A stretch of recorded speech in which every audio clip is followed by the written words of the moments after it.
রাজবাড়ীর দৌলদিয়া ফেরিঘাটে পন্টনের ত্রুটি ও অব্যবস্থাপনায় বাড়ছে দুর্ঘটনার ঝুঁকি। কোটি টাকা ব্যয়ে নির্মিত পন্টনগুলোতে নেই কোনো কার্যকর ব্যারিকেড, ফলে যানবাহন ওঠানামায় প্রতিনিয়ত ঝুঁকিতে পড়ছেন চালক ও যাত্রীরা। দ্রুত সুরক্ষা ব্যবস্থা জোরদার না করলে আরও বড় দুর্ঘটনার আশঙ্কা সংশ্লিষ্টদের।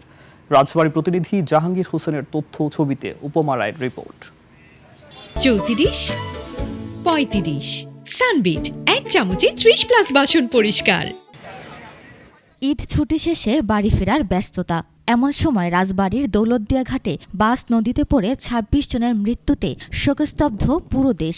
এ ঘটনায় ৪টি ফেরিঘাটের মধ্যে বর্তমানে বন্ধ রয়েছে ২টি। অভিযোগ রয়েছে, ফেরিতে যানবাহন ওঠানামার জন্য অ্যাপ্রোচ সড়কের সাথে সংযুক্ত পন্টুন ব্যবহার করা হলেও নির্মাণে রয়েছে বড় ধরনের ত্রুটি। নেই কোনো বড় সীমানা প্রাচীর, মাত্র ৮ থেকে ১০ ইঞ্চি উচ্চতার লোহার স্লিপার দিয়ে সীমাবদ্ধতা তৈরি করা হয়েছে, যা বড় যানবাহন নিয়ন্ত্রণ হারালে কোনো প্রতিরোধ গড়ে তুলতে পারে না। পল্টনের হাইটটা আছে এখন হলো আপনার ৮ ইঞ্চি, ৮ থেকে ১০ ইঞ্চি।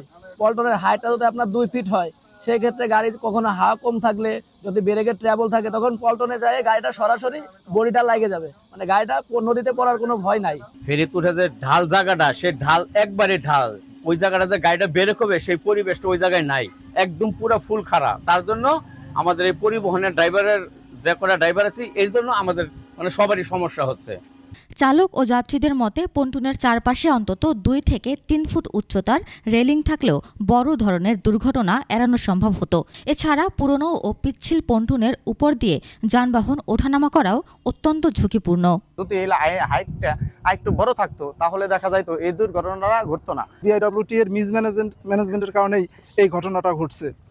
তারা যদি এই সমস্ত ঘাট ব্যবস্থাপনা আর একটু উন্নত করতো, তাহলে হয়তো এই দুর্ঘটনাটা ঘটতো না। পল্টনের চারপাশ দিয়ে মানে এই নাই, মানে এখানে আটকা দিবে সেটা কোনো চিহ্নই নাই। এখানে আটকা দিলে দুর্ঘটনা প্রবল থেকে বাঁচা যাবে। এটা খুব ক্ষয় হয়ে গেছে, খুব দূরত্ব আমাদের এটা কাজটা করতে হবে এবং কি নতুনটা ইউজ করা হোক। দুর্ঘটনা এড়াতে পন্টুনে নতুন রেলিং স্থাপনে প্রয়োজনীয় পদক্ষেপ নেওয়ার কথা জানালেন সংশ্লিষ্ট কর্মকর্তারা। চেয়ারম্যান মহোদয় উনি ইতিমধ্যে বলে গিয়েছেন যে আমরা এখানে একটা এই দুর্ঘটনার জন্য না ঘটে আমরা রেলিং স্থাপন করব, এবং ইতিমধ্যে আমরা আমাদের অফিসিয়াল কার্যক্রম আমরা নিয়েছি। আমাদের পন্টনগুলো যেগুলো আছে, এগুলো এখনো আমাদের এখানে ঘাটে প্লেস করা হয় নাই। তবে এখন যেহেতু হয়েছে, আমার মনে হয় যে পন্টনগুলো যে নদীর সাইডে ব্যারিকেডের যে অবস্থা, এর চেয়ে একটু বেশি রাখা প্রয়োজন।